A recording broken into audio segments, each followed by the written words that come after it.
eu sou a doutora Ariana Lopes, do escritório Palma de Natale, e hoje nós vamos falar sobre RH e LGPD, o que você precisa saber.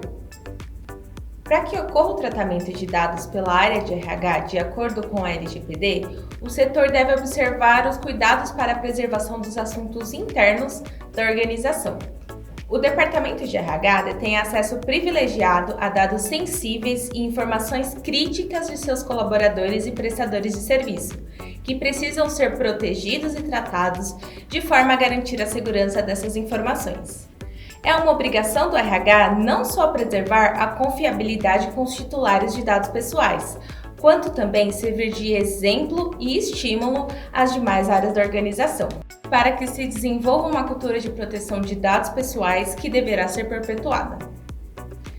Ainda que a área de RH detenha a base legal para tratar os dados pessoais de seus colaboradores, autônomos, contratados e terceirizados, se faz necessário o registro de documentação e procedimentos que demonstrem qual a finalidade no uso do dado pessoal pelo departamento, zelando pela transparência no tratamento, bem como que se tenha as regras claras, tanto aos gestores da área quanto para os titulares de dados pessoais, sobre o período de armazenamento de cada dado, políticas de segurança da informação em eventuais compartilhamentos de dados, bem como ter um canal de atendimento aos titulares de dados pessoais que seja amplamente divulgado, para que os titulares possam exercer seu direito de acordo com a legislação.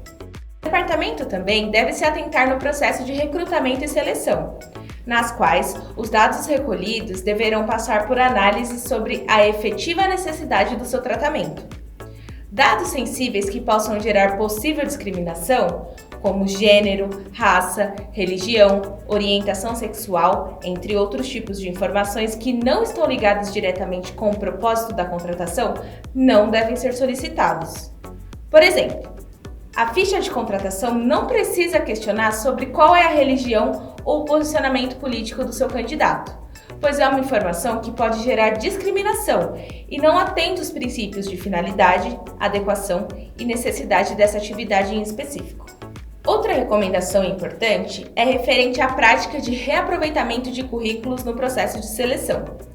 Caso a sua empresa tenha interesse em manter os currículos dos candidatos não contratados como um banco de talentos, o titular deve ser devidamente informado sobre a manutenção do seu currículo e sobre o período em que esse ficará no banco de dados da sua empresa, registrando sempre o seu consentimento.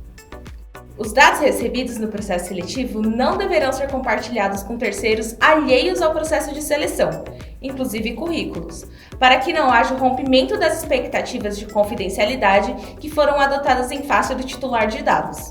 Se possível, durante o processo deve haver a chamada pseudonimização, fazer com que os dados sejam desvinculados do titular, ainda que de forma momentânea, para evitar qualquer tipo de identificação do mesmo e um possível favorecimento ou falta de neutralidade na seleção.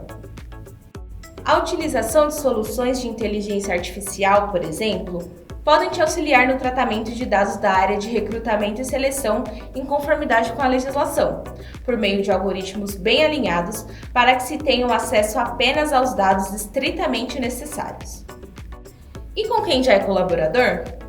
Em relação aos já colaboradores, a atenção deve ser redobrada no tratamento de dados. Por exemplo, prontuários, dados médicos, exames toxicológicos no caso de transportadoras, planos de saúde, etc., seguindo sempre os princípios de finalidade, adequação e necessidade, gerenciando sempre o consentimento para o tratamento de dados sensíveis. Sobre dados de crianças e adolescentes, o tratamento deve ser realizado em seu melhor interesse, com consentimento dado por pelo menos um dos pais ou responsáveis. Importante que o banco de dados do departamento seja tratado em sistemas automatizados, ambientes seguros de rede e criptografados sempre que possível.